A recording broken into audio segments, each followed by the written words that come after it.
Hello అండి. డిన్నర్‌లోకి నేనిక్కడ రసం రైస్ చేస్తున్నా. నేనిక్కడ గ్లాస్‌లో ముప్పావంతు బియ్యము, మిగతా పావంతులో కందిపప్పు, పెసరపప్పు తీసుకున్నాను. బాగా వాష్ చేసేసుకొని అందులోకి ఉల్లిపాయలు, టమాటాలు, పచ్చిమిరపకాయలు ఈ మూడింటిని ముక్కలు చేసేసుకొని కుక్కర్‌లో పెట్టేసుకోవటమే. తర్వాత కూడా వేసుకోవచ్చు. నేనైతే ముందే ఉడికించేసా. నేనిక్కడ చిన్న చిన్న ఉల్లిపాయలు తీసుకున్నాను. నా దగ్గర ఉన్నాయి కాబట్టి. మీరు ముక్కలుగా కోసి కూడా తీసుకోవచ్చు. బాగా ఉడికిన తర్వాత ఇంకా మెదుపుకొని ఇందులోకి ఉప్పు, పసుపు, కారం, రసం పౌడరు, చింతపండు గుజ్జు అవన్నీ వేసుకొని బాగా కలిపేసుకోవాలి. ఇప్పుడు బాగా సరిపడా వాటర్ వేసేసుకొని కలుపుకొని కొంచెం సేపు స్టవ్ మీద పెట్టుకొని ఉడికించుకోవాలి.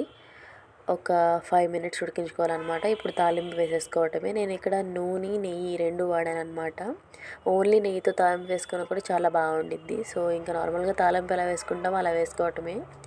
వెల్లుల్లిపాయలు, తాలింపు గింజలు, కరివేపాకు, కొత్తిమీర, ఇంగువ ఇవన్నీ వేసుకొని తాలింపు రసం రైస్లో వేసేసుకోవటమే. చాలా చాలా బాగుండిద్ది. ఇందులో ఇంకా ఎక్కువ ముక్కలు వేసుకొని సాంబార్ పౌడర్ వేసుకుంటే సాంబార్ రైస్, రసం పౌడర్ వేసాం కాబట్టి రసం రైస్ అనమాట.